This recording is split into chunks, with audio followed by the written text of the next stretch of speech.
फिर एक सिंहासन चढ़ी चले, एक बंधे जात जी। माँ इस तरह पुत्र को कह दे कि तुम भी संसार में नहीं रहो, तुम्हारी मृत्यु हो जाएगी। तब तुरंत कहा कि माँ इसके लिए मैं क्या करूं? कहा राजमहल को छोड़ दो, जाओ गुरु गोरखनाथ जी के शरण। माँ का वचन नहीं, तुरंत राजमहल से निकल।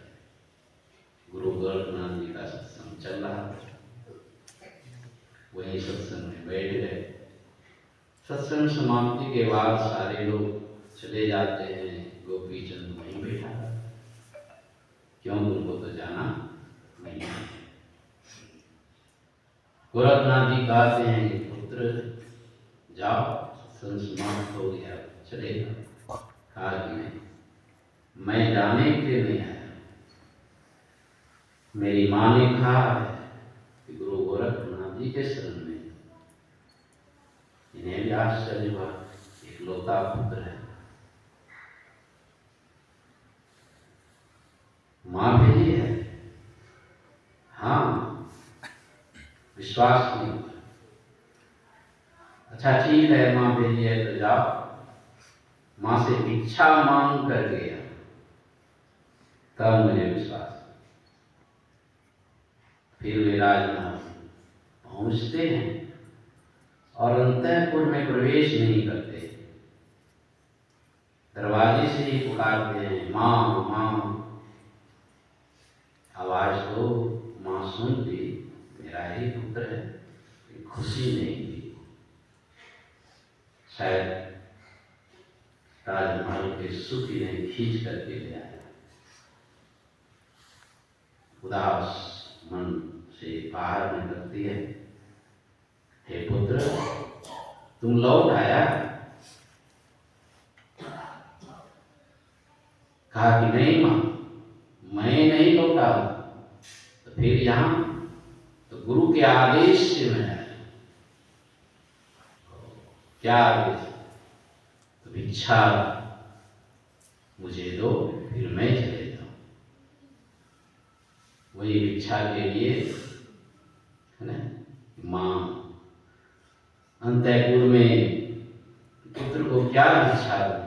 बहुत चीज उठाते, फिर रख देती। नहीं, मेरे पुत्र के लिए भिक्षा ठीक नहीं।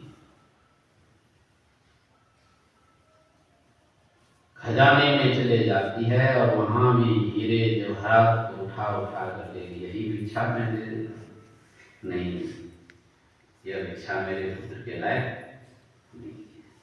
कोई वस्तु नहीं है, खाली हाथ में लौटती है और गोपी चंद देखता है कि माँ खाली हाथ लौट रही। गोपी चंद ने कहा, माँ तेरे राजमहल में मेरे लिए भिक्षा के लिए कुछ नहीं है, खाली हाथ लौटी हो। कहा कि हाँ, तेरे लिए भिक्षा के लिए जो है इस राजमहल में कुछ नहीं है, तो मैं खाली लौट जाऊं? कहा कि भिक्षा लोग सोचते हैं कोई पदार्थ को ही भिक्षा करते हैं। माँ तो बड़ी ज्ञानी। कहा कि खाली हाथ नहीं जाना है, भिक्षा में तुम 3 उपदेश को दे दो। पहला उपदेश माँ ने कहा, हे पुत्र तुम जहां भी रहना स्वादिष्ट भोजन करना, पर नहीं जा। दूसरी भिक्षा में कहते हैं कि तुम मुलायम बिछावन पर सोना। गोपी चंद को तो एकदम उल्टी बात है। स्वादिष्ट भोजन तो राजमहलों में मिलते हैं और मुलायम बिछावन तो राजमहलों में मिलते हैं, मैं तो यहाँ से विदा लेगा। फिर तीसरी भिक्षा कहते हैं कि जहां भी रहना मजबूत किला में रहना। इनको तो लग रहा है कि हम तो निकल रहे हैं किला या खुले आकाश में, कभी वृक्ष पर, कभी वृक्ष के नीचे चट्टान पर,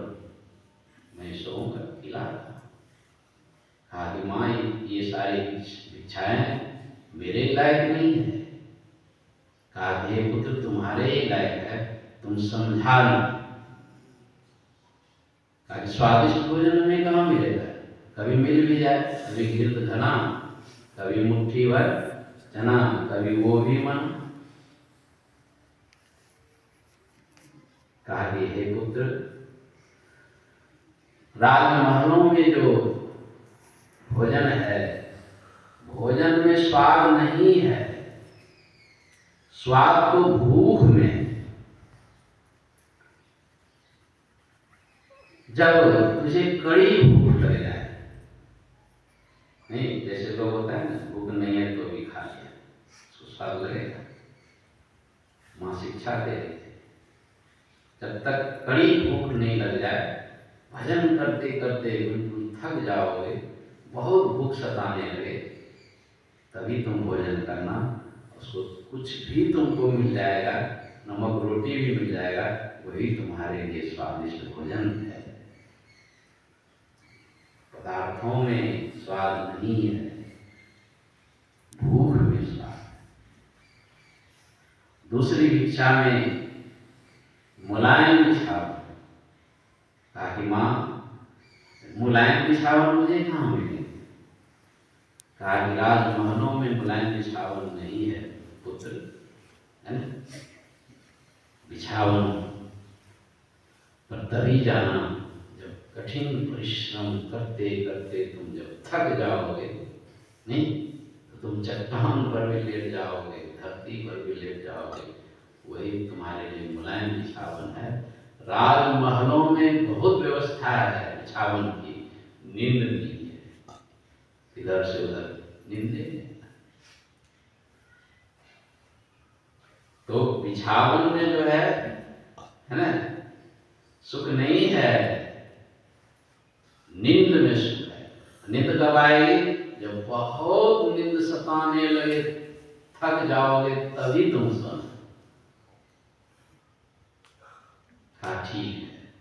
तीसरी भिक्षा में कहते हैं मजबूत किला। ताकि माँ एक किला तो राजमहलों में ही होते हैं, मैं तो यहाँ से निकल कर कभी आकाश के नीचे, वृक्ष के नीचे पड़ा रहा, मजबूत किला। कहा कि हे पुत्र राजमहलों में ये मजबूत किला नहीं है, इससे तो दुश्मन चढ़ाई करके इस किला को तोड़ सकता है, लेकिन एक किला है जिसको भी कोई नहीं तोड़ सकता है, काल भी नहीं तोड़ सकता है। वह मजबूत किला क्या है, सत्संग, जहाँ हम लोग बैठे। गुरु महाराज भी कहते हैं सत्संग गढ़ में वास हो, भव पास त्याग करे। संसार का कोई भी कुछ नहीं बिगाड़ सकता है, काल भी यहाँ नहीं पहुंचता है। यही है सत्संग। यहाँ तो असली सत्संग हो है, धर्म कथा बाहर सत्संगा, अंतर सत्संग ध्यान भंगा। दो तरह के सत्संग गुरु महाराज ने कहा। बाहर में बैठ करके जो कथा सुनते हैं इसको बाहरी सत्संग करते हैं, गुरु से युक्ति जान करके जो अंदर में ध्यान अभ्यास करते हैं वो आंतरिक सत्संग है। काल मुख से निवृत्ति भागो, ध्यान के बल भाए, ऐसो अवसर खोयों रोइयों पछताए। आंतरिक सत्संग जिनका हो जाता है वे काल के मुख से निकल जाते हैं। जो केवल बाहरी सत्संग में लगे रहते हैं,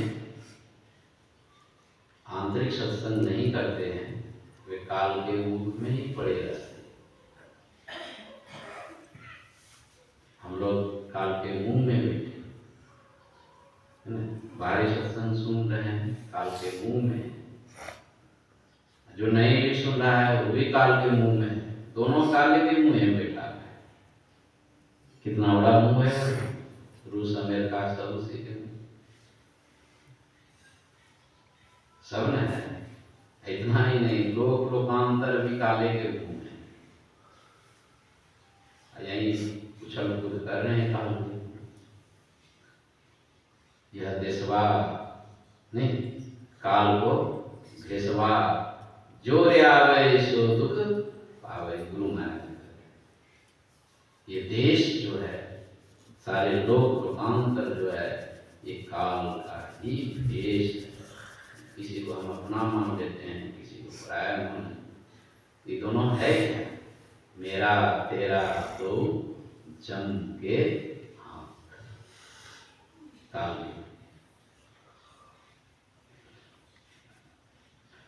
इसी काल के मुख से छुट्टी पाने के लिए ये मनुष्य का शरीर मिला है। जिनको भी मनुष्य का शरीर मिला है उनको तुरंत होश में आ जाना चाहिए।